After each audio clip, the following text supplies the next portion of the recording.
Looks like Trials is finally fully baked. It's delicious. I'm thinking we should buff Lumina. What do you think, Archibald? Archibald? Archibald?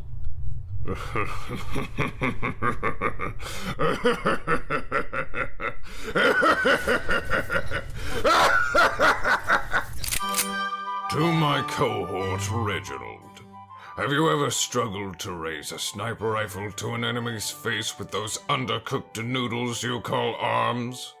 Well, because I am such a loving and kind person, I have found a way to completely invalidate the necessity of hitting headshots entirely for you.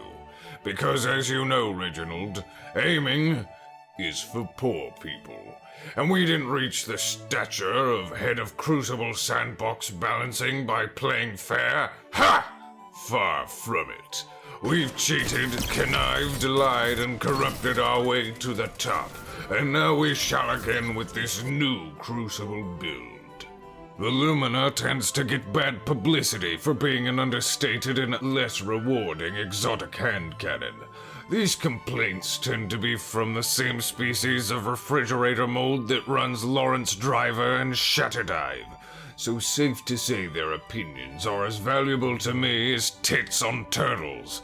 For the rest of the people whose personalities are more interesting than a wet sock, the Lumina, while possessing lower overall stats, can achieve a near-permanent increase in damage thanks to its noble rounds and Blessing of the Sky. This bumps the headshot damage of this 140 hand cannon from 70 damage to 84 damage. A delicious 20% increase in damage to all weapons equipped on both you and the smooth-brained teammates you were benevolent enough to bless. Yes, as with all successful companies, exploiting the bodies of your team to buff yourself is the only important use for the Lumina. Sure, you can heal and buff your allies, but the main point is to buff yourself. Exploit them for your own benefit for a small price, just like a lunch break for underpaid Amazon box jockeys. Of course, you must never inform your team that this is only for your own selfish benefit. Just like Nestle sucking up groundwater only to repackage it in bottles at 1,000% markup, make sure you make them feel like a valuable member of your fire team, and that you are grateful for their contributions. If they ever catch suspicions that your opinion of them are that they are the human equivalent of a participation award, they may halt your Blessing of the Sky buffing charade altogether. Those damn degenerates with their morals and their ethics and their respect. Ugh, disgusting. The Blessing of the Sky damage bonus means you don't have to hit all 3 of your Lumina headshots in order to secure a kill in the most optimal time frame. But of course you are already aware of that. And so is the public.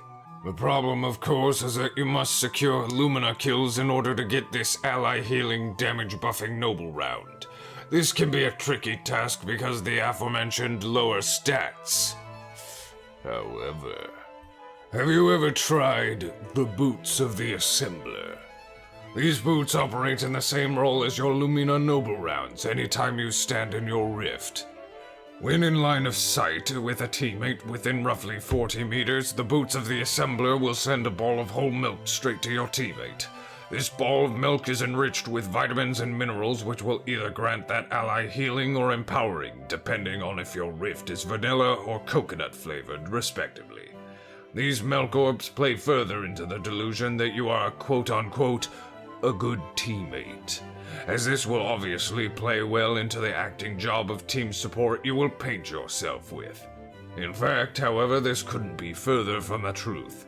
With every orb you give to an ally, you gain a noble round for your Lumina, meaning you can, with good timing and positioning, easily maintain 100% bonus damage uptime. Granted, you are able to fire a noble round at an ally. I hope your insufferable attention span hasn't lapsed on me yet, Reginald, as now comes the true climax to my evil Lumina plans.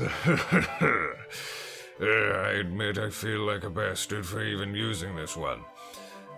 If one were to, hypothetically speaking, run a high-impact sniper like the Frozen Orbit with this, and hypothetically they also had high-impact reserves and a 4-round magazine, they could hypothetically guarantee that every shot they fired while the damage bonus was active will always net a kill unless overshield or light level were in play.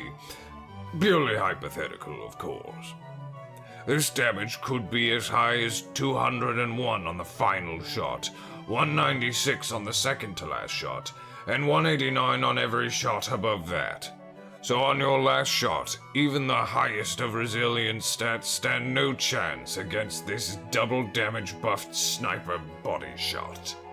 Now as we are, we won't leave any unholy levels of synergy alone, oh no! We have to make sure that our mere presence makes the enemy team question why they hear boss music, which is why I recommend you run this build on the bottom tree Stormcaller. This tree, of course, recently received a buff, finally, after far too many bribes at our friends in Bungie. We now have one of the best close-range shutdown supers in the game, as well as an improved Arc Soul. These Arc Souls, I must admit, have always been a favorite of mine. Like a cat demanding entry when you are in the laboratory, they will follow you everywhere you go, and make your life better. These Arc Buddies can be the difference between a win and a loss when dueling opponents. For example, if just one bolt of 11 damage lands when you are firing with an unbuffed Lumina, you now only need 2 head and 1 body shot as opposed to all 3 headshots. Or maybe you aren't on the last 2 rounds of your high-impact reserve's Frozen Orbit. 1 arc buddy shot and that 189 damage body shot, which is just shy of killing higher resilience targets, is bumped up to an even 200 damage. Oh, but my pencil-necked friend, it gets better. With bottom tree Stormcaller's passive electrostatic surge, not only do I get a free buff in sprint and movement speed when near allies, but I also get an increase in rift recharge rate. This allows me to get 100% uptime on my rifts if I manage to get my positioning correctly. Whenever my Boots of the Assembler sends thoughts and prayers to my teammates, I get a pause in my rift expiration. If I am near enough allies while this extension is active, I will be able to recharge my rift while still standing in my rift! It's beautiful, really.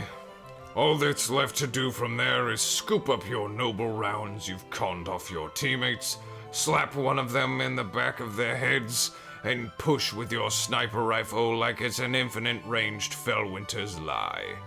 Honestly, Reginald, it's so freeing not having to aim for a target's face. I hated always having to see their disgusting countenance. If I had their face, I would have sued my parents. At least now you can make them feel like the way they look with this loadout. Just make sure you hide the power of this build from the public. Make sure they never like or subscribe to your thoughts and opinions. Worst yet, prevent them from sharing it with their friends at all costs. The last thing we need is another Monte Carlo incident. Your friend, Archibald. Listen here, you toe-eyed cabbage. I wasn't born into this world so your fat ass could choke out low-level insults at me. I hope you stub your toe in the dark and have to crawl around your bedroom at 3:47 a.m. in horrific pain after going to the kitchen for a midnight snack of cheese and crackers. You absolute gormless minger. Oh shoot. Was this thing recording?